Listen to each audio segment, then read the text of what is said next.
Hi there, Bambaji here with another weather report on the transits. It's a third line day, Monday the 25th of March at 22:15 GMT. We move into gate 17, line 3. So the third line keynotes are the martyr, trial and error, materialism, bonds made and broken. Yeah, we know all these things. Discovery, mutation. There can sometimes be a tendency to feel sorry for third lines, I've noticed, They bump into things, they get knocked around, and yet they're very resilient.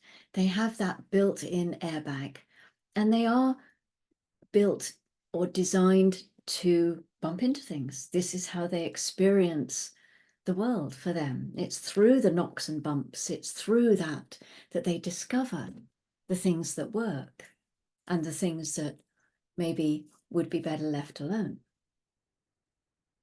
Remember as well that Earth is a third line planet. It's a material planet. And so our third lines are really designed for this planet. Another keynote that is applicable to the third line and is sometimes ignored and yet is still very relevant is shame. And this comes from being perceived to be constantly making mistakes, possibly even being punished for them, perhaps being ridiculed or experiencing ridicule for bumping into things, for being clumsy. That's the word I was looking for being clumsy. One of my brothers is very clumsy. When we were little, he was always dropping plates, he was bumping into things, he was making a noise, and it used to get him into a lot of trouble because my father was very sensitive to sudden or loud noises. And I realized as I was researching this that I seem to have inherited this from him. Yay, thanks, Dad. Anyway, my brother was always getting into trouble for being awkward or clumsy. At this point, human design was not even a twinkle, barely a twinkle in Ra's eye. He was, it was a long time before human design came into the world. And, well, it wasn't that long. I'm not that old.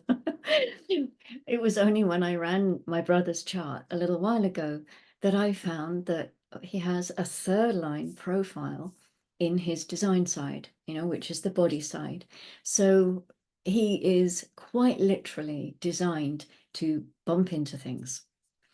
So you can see why this information is so valuable for parents with children, because it can really change the relationship.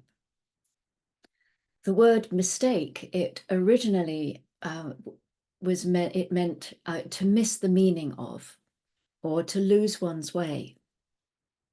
Somehow it morphed into error or faulty and clusterfuck.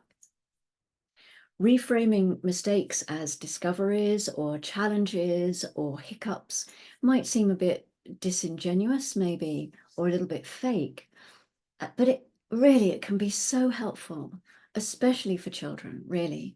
And the words we use are really important because our bodies are listening to us all the time. Ra said, when operating correctly as true self, there is no such thing as failure for third lines. There is only discovery.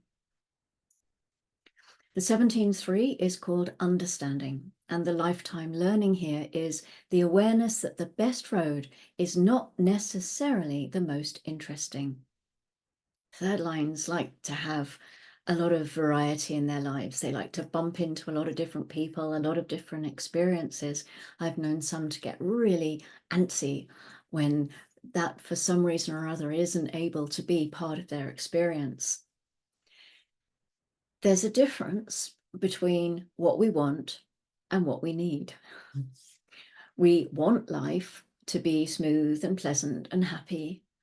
And perhaps what we really need is a crisis or a bit of conflict to shake us up a bit. Understanding this can lead to an acceptance because it's only a mechanic. And accepting the mechanic can suddenly make everything much easier. We surrender to the program. This may sound fatalistic, and yet it can be a way for us to sit in the back seat of our vehicle and just enjoy the ride. We humans, we see things in a very small way. Our perspective is small, limited. It has to be because of our lifespan. Seeing the bigger picture is really the job of our magnetic monopole that takes us on our trajectory in life and that gets us into the right location to meet the right people and to have the experiences that are correct for us. When we surrender to who we truly are, to our glorious selves, we can relax and we can stop controlling or trying to control everything or anything. The exaltation. The understanding that the best opinions are grounded in detail. This is fairly straightforward, really. There's not an awful lot to unpick here. Gate 62 is the gate of detail. It's the harmonic to the gate 17, it's the other end of the channel. So together they make the channel. And it's a channel of an organizational being. If you have all of the details, you can be secure in your opinions. An opinion that has all the details is more likely to attract the attention of someone who is then able to communicate it out to the collective. So you might attract a 62 into your life, which is a throat gate, and they are able to express or manifest, communicate your details, your opinions. And this is the understanding that can come. And in the detriment, we have the taking of shortcuts. One may get to the end quicker, but the essential experience will be missed. Again, fairly straightforward. It's a third line. There are going to be discoveries and challenges along the way. Shortcuts can turn into meandering paths. When you're forming an opinion and you skip details, well, that can lead to trouble. It could be that something terrible happens. It could be that something wonderful happens. It's pointless to speculate on what might have happened had you done the opposite. It's really just about the awareness that unless you're living as yourself, you may be missing out on the experience that would serve you the best in your process at that point in your life. Strategy and authority. What to do? This is what we come back to again and again. And it's there to protect us. Strategy and authority it's a real solid way of looking after our energy. And when we have the right energy, then we can engage in our life. We can have experiences, which is what consciousness wants. This is why we are consciousness in form. We are here to have experiences. And we can do that wonderfully when we have the correct energy, which is why we use our strategy and authority. So someone who has this detriment in their profile, for example, taking shortcuts is what they're designed to do. You're possibly missing out on those experiences. It could be the right thing for them if they are doing it correctly. This is their learning journey. And there is a big difference between taking a shortcut correctly and allowing the mind to tell you what is best for you. When we go into the earth, we can see the 18 line 3. And we come to the zealot. The lifetime learning here is the energetic obsession to clean house. A zealot is a fanatic, someone who is uncompromising. Gate 18 is the gate of correction. And this is in a circuit that needs constant repetition in order to validate the formula, to validate the pattern, whichever the case may be. And although this is a gate of correction and it's in the channel of judgment, the judgment is purely about, does this work? Does this still need work? Or this is working? Well, And in the case of this here with the line 3, this zealot, we find someone is just saying, do it again, and then do it again. And then repeat the experiment, and then over and over and over, you find the flaws down there and the kinks, and then you do it one more time and you experiment again. And while this can seem very personal sometimes, taking it personally is missing the point, because this really is objective. It's detached in its highest expression anyway. It's the pattern that needs correcting. That's all. You're doing just fine. It can be hard for a third line to be detached, because they are the ones who are always banging into the other and banging into things. Their trial and error process demands this.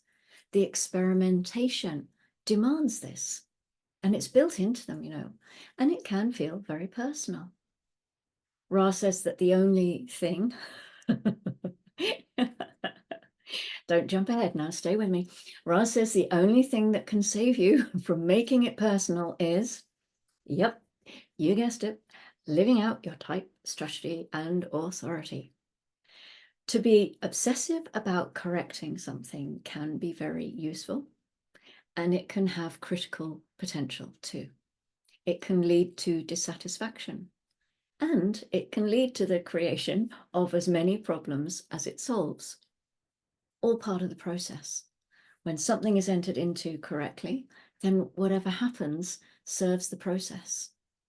And it's just the mechanic at work. It's the program that we're all part of. Venus today transits into gate 22 at 1536. This is the gate of grace and openness, which can also be its opposite. This is a gate where the correct timing is crucial. Individuality. It's important to remember to only do things when you're in the mood to do them. Individuality is about following your own path and marching to the beat of your own drum. Venus is about our personal values. So I invite you to explore the values that you hold around grace or disgrace, around openness or being closed, to doing things when you're in the mood, and declining when you feel the correct mood is still to come. The moon. Gate 48 is next, 1552. The moon will go through all the splenic gates at this point. It's already started that journey of going through. It was in the 18 earlier on. The 48 is the gate of depth, and it's a gate of solutions and of wisdom, with a possible insecurity around having enough depth. This could be something you explore today in your experience. Gate 57 comes in tomorrow morning at 3:13. Again, GMT. Keep reminding you that we're GMT here. This is the splenic gate of insight and intuitive clarity. It's the ability to penetrate to the core of any situation in the moment and find clarity. That's the potential. It's an instinctive awareness in the now. It's very acoustic. It's attuned to the sounds and the vibrations, especially in relation to one's own physical well-being. This is a gate of hunches, of listening to your hunches and playing them when they come. What is your experience of these transits? Are you tracking them? Do you notice a difference if you were to listen to the weather report at the beginning of the day, or if you listen to it at the end of the day, before the transit, so you can see what's coming and maybe frame it in that way, or afterwards and have that hindsight experience? Both are very valid. You could play with both experiences and see what comes up. If you want to, I invite you. Would you like to? It's all up to play with, isn't it? It's all a big game, really. It might also be that you just like listening to it. You don't have to do anything with the information at all.